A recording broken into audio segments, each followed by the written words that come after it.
Assalamualaikum warahmatullahi wabarakatuh. Perkenalkan, nama saya Windy Purnomo. Saya berasal dari Teknik Arsitektur, mengambil mata kuliah Kewirausahaan 2. Saya akan mengenalkan mengenai jenis usaha yang saya pilih dan saya kerjakan saat ini. Nah, jenis usahanya tersebut adalah jasa, desain, dan pengawasan pada pembangunan.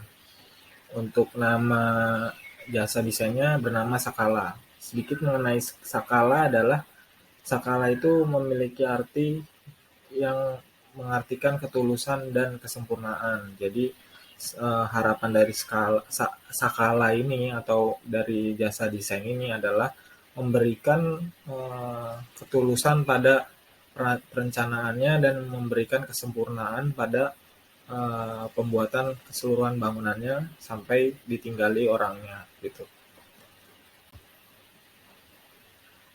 Isu yang diangkat dari kebutuhan pasar adalah pemikiran pemikiran membangun rumah itu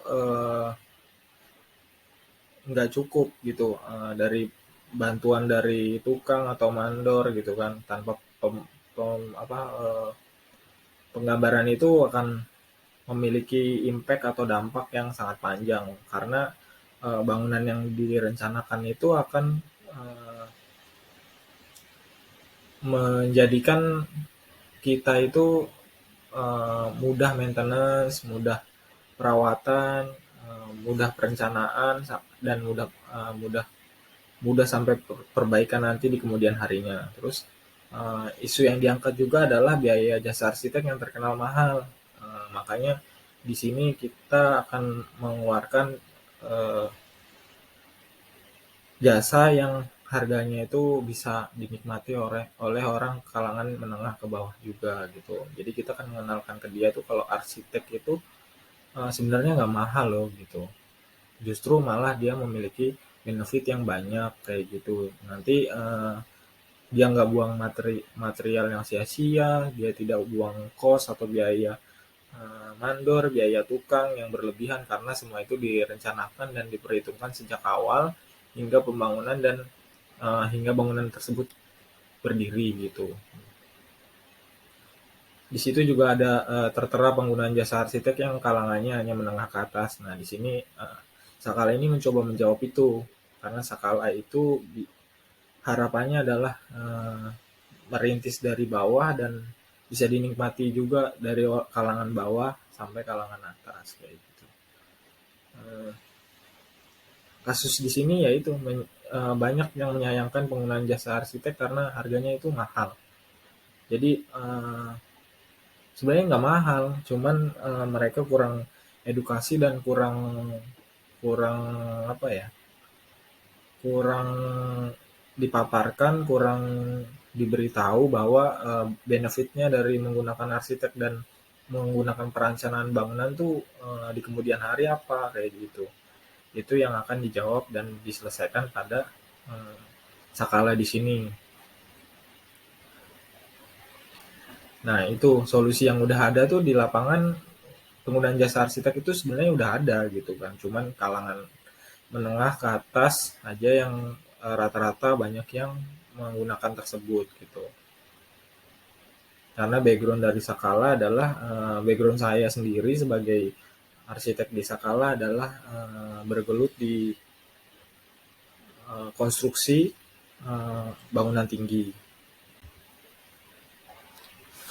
Solusi yang ditawarkan dari Sakala adalah Sakala dapat menghindari biaya, tenaga, waktu yang berlebihan, terus menggunakan biaya yang ramah untuk orang-orang pemula karena kan misinya Sakala itu dari bawah hingga ke kalangan atas tuh bisa menikmati, terus pemberian pemahaman bagi kalangan orang awam. Jadi gimana sih cara maintenance bangunan, terus eh, gimana sih bangunan yang baik, gimana bangunan yang sehat, rumah sehat gimana, seperti itu. Kayak gitu kita lebih memberikan edukasi juga kepada ownernya kelak. Jadi selain dia menggunakan jasa Sakala untuk pembangunan, kita juga memberikan edukasi untuk orang-orang awam. Jadi nanti dari mulut ke mulut itu juga akan menghasilkan orang-orang baru yang nantinya akan menggunakan jasa desain arsitek yang tadinya mengiranya itu jasa desain arsitek itu mahal, jasa perencanaan itu mahal, nanti harapannya tuh bisa tahu lah gitu, bisa paham. Terus memberikan gambaran rumah yang sepresisi mungkin. Jadi apa yang diharapkan dari si penggunanya, harapannya seperti rumah impiannya, rumah rencananya, rumah rumah yang direncanakan dengan istrinya, rumah orang yang baru menikah gitu. Jadi harapannya tuh dengan yang diimpikan itu kurang lebih memiliki presisi yang semirip mungkin gitu. Jadi eh, Sakala akan menjawab itu juga gitu. Terus benefitnya menggunakan Sakala itu selama bangunannya ini berdiri, terus menggunakan jasa Sakala sebagai desain dan pengawasan, itu nanti kita akan eh, memberikan tuh pengawasan. Jadi pelayanan pelayanan dan pengawasan. Jadi nanti kalau seumpama owner itu tanya mengenai rumahnya gimana, karena kita yang buat dan kita yang merencanakan rumah tersebut, dan apabila di kemudian hari ada yang perlu di maintenance, kita uh, akan bersedia membantu owner tersebut kayak gitu. Terus benefitnya juga memberikan desain sesuai dengan keinginan owner, memberikan masukan mengenai peraturan, jadi edukasinya juga masuk di situ. Terus menggunakan memberitahu tata guna lahan dan penggunaan lahannya. Jadi nanti si owner ini tidak akan menyalahi aturan. Jadi pembangunan yang liar yang tanpa perencanaan. Jadi awalnya itu adalah tanah peruntukan untuk toko misalnya dibangun rumah, atau sebaliknya rumah dibangun toko kayak gitu. Itu terus kayak GSB, garis padan jalan, nanti di kemudian harinya itu tidak akan berimpact kayak gitu. Jadi nanti umpama ada pelebaran jalan atau apa, kita sudah memperhitungkan itu, jadi itu tidak akan memberikan dampak kepada owner dari Sakala kayak gitu. Di atas sebelah kanan ini ada IG dari Sakala, @sakala439. Itu IG-nya. Nah, untuk di pojok sebelah kanan itu ada website YouTube-nya, ada beberapa referensi. Itu adalah jenis animasi yang telah rilis di Sakala. Jadi ada satu owner meminta untuk membuatkan desain. Dia memiliki tanah, terus minta dibuatkan 5 sampai 6 rumah dan minta dibuatkan animasinya. Sakala juga menjawab di situ seperti itu. Bukan hanya 2 dimensi dan 3 dimensi, tapi animasi juga mencakup tersebut kayak gitu.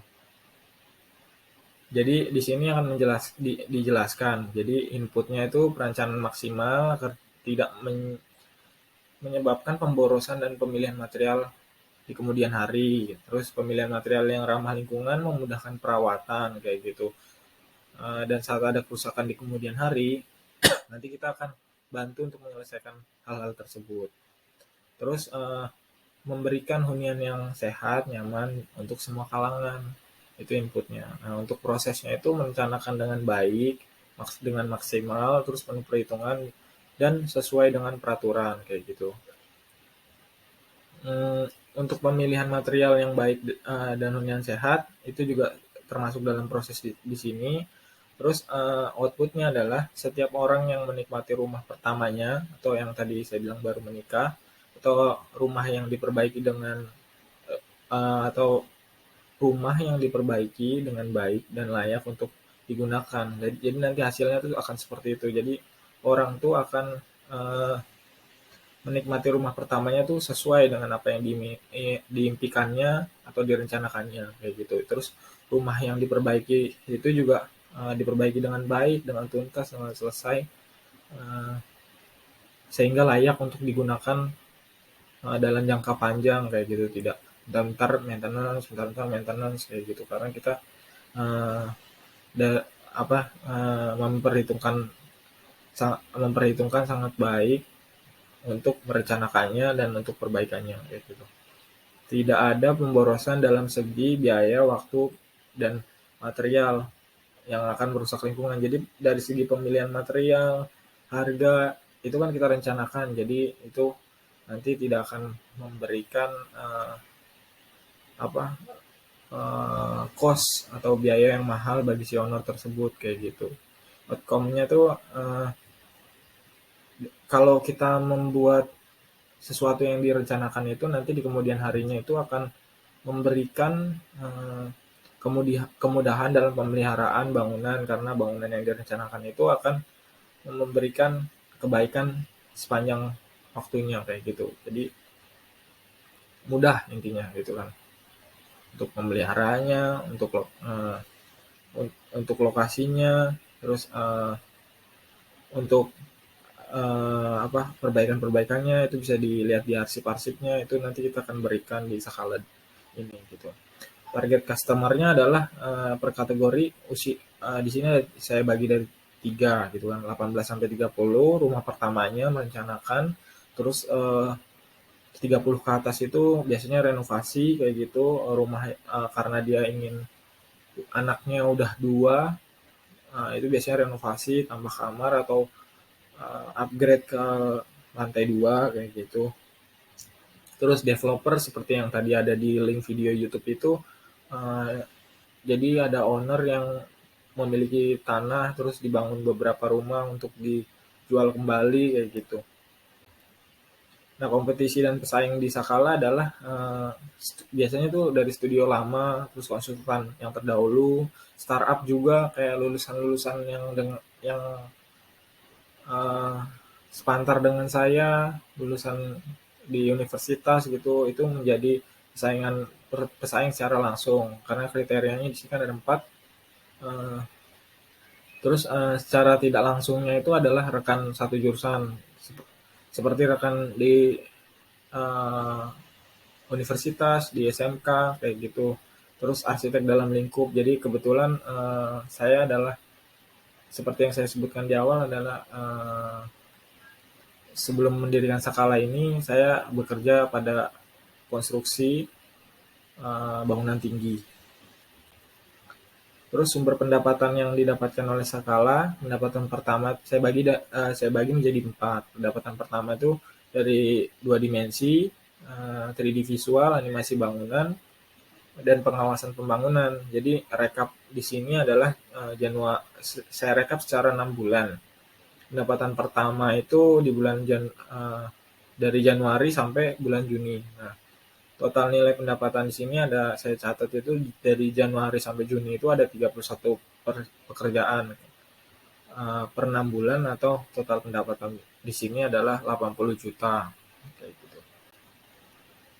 Kebutuhan dana alokasi dana sisa kala ini itu saya rinci seperti ini, kayak listrik, sewa tempat, transport, iuran, keamanan, meeting, dan makan itu kurang lebih 2.200.000 per bulan. Jadi kalau dalam 6 bulan si Sakala ini running,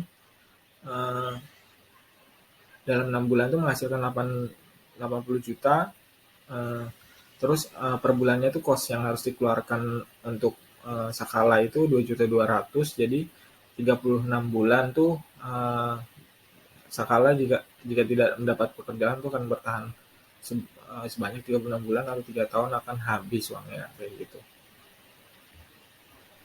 Strateginya si Sakala ini adalah kedepannya itu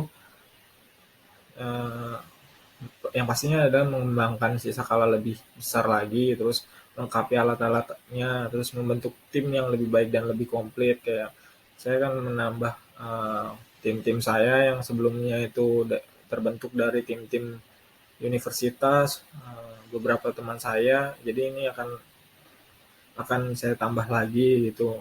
Terus memiliki kantor sewa yang dapat menampung lebih banyak tim, terus memiliki aset kantor seperti kendaraan perjalanan untuk meeting, itu yang akan direncanakan Sakala. Terus yang step terakhir adalah lebih dikenal publik dan menjadi pilihan masyarakat banyak. proyeksi uang Sakala tersebut ada di sini gitu.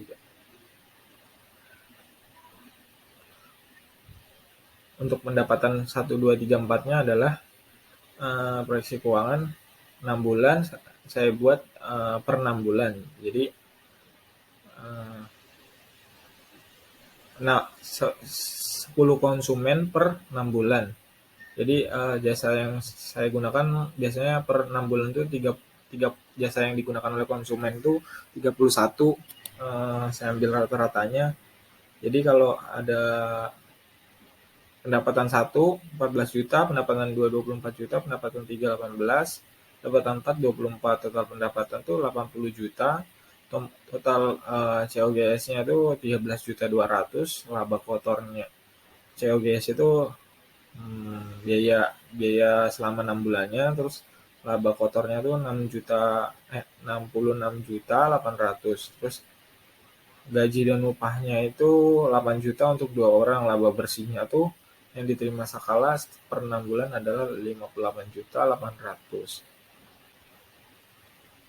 Nah, untuk menghubungi Sakala bisa dilihat di sini, tertera nomor dan tertera WhatsApp. Untuk Instagram juga @sakala439, untuk nomor 0822603073. Nah, untuk saya sendiri pamit, terima kasih. Windy Purnomo, arsitek project Sakala, pamit undur diri.